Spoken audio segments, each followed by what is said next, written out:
বল, আজকে আপনাদের কি নিয়ে কর্মসূচি? আজকে যেটা আপনারা জানেন যে পরশুদিনের আগের দিন আমরা থানাতে গিয়েছিলাম সমস্ত পাড়ার লোকজন নিয়ে, যে শক্তিনগরকে একটা শ্রমিক শ্রেণীর একটা জায়গা, যেটা এখানকার মানুষের দিন আনে দিন খাচ্ছে, সেই জায়গায় দাঁড়িয়ে এখানে ড্রাগসের যেইভাবে রমরমায় ব্যবসা হচ্ছে, বিভিন্ন এরিয়া থেকে এখানে এসে লোক ঢুকছে। দুটা জিনিস, একটা হচ্ছে যে বাচ্চাদের আগামী প্রজন্ম, তাদের ভবিষ্যৎ সুরক্ষিত না। দ্বিতীয় বিষয় হচ্ছে যে মা বোনগুলো এখানে থাকে, রাত বিরাত যখন তখনই তো আসছে লোকজন, যে মা বোনরা থাকে তাদের সিকিউরিটির দায়িত্বটা কে নেবে? তো আমরা এর আগের দিন যে গিয়েছিলাম সেটা দাবি করেছি যে শক্তিনগর থেকে ড্রাগস বিক্রি করা এবং সেবন করা দুটোই বন্ধ করতে হবে। তার জন্য পুলিশের আমরা দ্বারস্থ হয়েছিলাম। সেখানে আশ্বস্ত কি দিয়েছে প্রশাসন থেকে? কি আশ্বস্ত দিয়েছে? পুলিশ তো এর আগেও বলেছিল যে আমরা দেখছি। তো আমরা পুলিশকে এটা বলেছি যে আমরা সবাই জানি যে কারা এখানে ড্রাগস বিক্রি করছে। এখানকার 8-10টা নাম আছে, সেটা পুলিশের কাছে জলজল করছে। তাদের উপরে পুলিশ অ্যাকশন নিবে এটা আমরা আশা করি। কিন্তু আমরা এখানে বারবার করে দেখছি যে পুলিশের উচ্চ পদস্থ যারা আইসি লেভেলে যারা আছেন, তারা কিন্তু বারবার চেষ্টা করছেন যে এখানে বন্ধ হোক, কিন্তু পাশাপাশি যেটা হচ্ছে সেটা নিচু স্তরে পিসি পার্টির কিছু একটা অংশ আর সিভিকের কিছু একটা অংশ, তারা এখানে রেডের নামে পাড়ায় ঢুকছে। এই পাড়ায় ঢুকে নিয়ে তারা জানে কারা বিক্রি করে, তাদের কাছ থেকে 200, 400, 5,000 করে যেটা তাদের নেওয়ার, সেটা নিয়ে তাদের কিন্তু ব্যবসা করতে সাহায্য করছে উল্টা। সেই জায়গায় দাঁড়িয়ে আমরা পুলিশের উচ্চপদস্থ কর্তাদের কাছে আমাদের দাবি আছে যে তারা ইমিডিয়েট অ্যাকশন নিয়ে শক্তিনগরের এই ড্রাগস মাফিয়াদেরকে এখান থেকে উচ্ছেদ করুক, না তাদেরকে অ্যারেস্ট করুক, যে কোনো একটা করতে হবে। আর এই সমাজের মানে শক্তিনগরের যে শ্রমিক শ্রেণীর মানুষ, তাদেরকে শান্তি ফিরিয়ে দিতে হবে। কিন্তু 3 সপ্তাহের মধ্যে 2 দিন ড্রাগ পাচারকারীরা ধরা পড়েছেন, কি বলবেন? না, ড্রাগ পাচারকে ধরা পড়ছেন তো এটা তো পুলিশের ভালো কাজ, পুলিশ কাজ করছে এই জায়গাটায়। আমি বলতে চাচ্ছি শুধুমাত্র একটা এরিয়া দেখে তারা কাজ করবে তাহলে হবে না।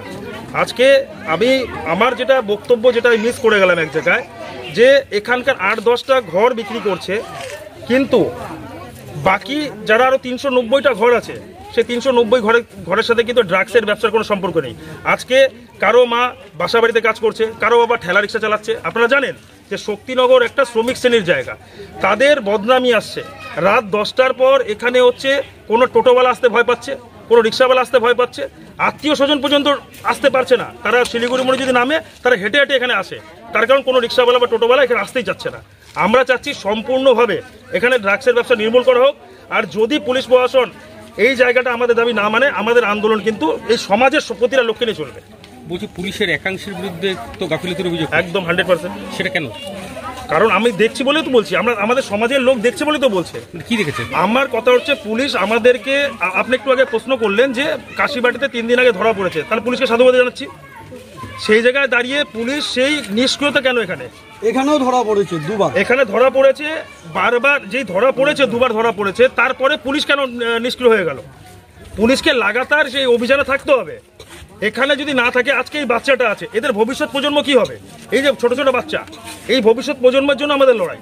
আমরা পুলিশের কাছে নিবেদন করব যে আপনারা এটা দায়িত্ব নিয়ে এটাকে বন্ধ করুন, না হলে আমরা কিন্তু এরপরে বৃহত্তর আন্দোলনে যাব। বলছি, আপনি নিজে শাসক দলের একজন নেতা, শাসক দলের নেতা, আপনার দল রাজ্যে ক্ষমতায় আছে, সেই দল পুলিশ চালাচ্ছে, শাসক দলের নেতা হয়ে আপনি পুলিশের বিরুদ্ধে আন্দোলন? দেখুন, প্রথম কথা তো আমি নেতা না, দ্বিতীয় আমি কর্মী, শাসক দলের কর্মী।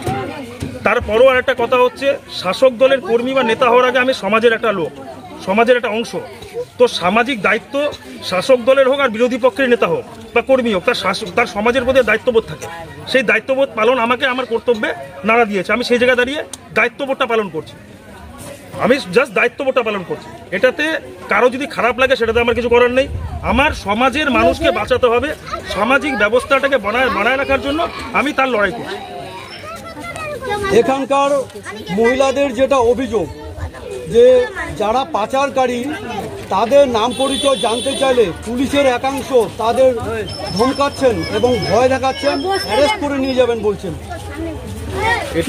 এটা এর আগে এনাদের সাথে হয়েছে কিনা সেটা আমার কানে খবর নেই। এবার ঘটনা হচ্ছে, আমি পরশু দিনের আগের দিন থেকে এনাদের সাথে এই আন্দোলনে নেমেছি। এরপরে আমি দেখবো যে এদেরকে ধমকাচ্ছে, অ্যারেস্ট করে নিয়ে যাব বা তুলে নিয়ে যাব, মারবো ধরবো, এটা কে ধমকাচ্ছে আমার কাছে কানে খবর আসুক, তাহলে সেই হিসাবে তখন পুলিশের সাথে সে ডিলে আমি বসবো। আজকে কি কর্মসূচি আছে আপনাদের? আজকে কর্মসূচি আমরা ড্রাগস মুক্ত শক্তিনগর তথা রায়গঞ্জ ড্রাগস মুক্ত করতে হবে, সেটা নিয়ে আমরা শক্তিনগর থেকে শুরু করেছি। আমরা মিছিল করব, একটা আমাদের স্ট্রিট কর্নার আছে, করে আমরা শেষ করব।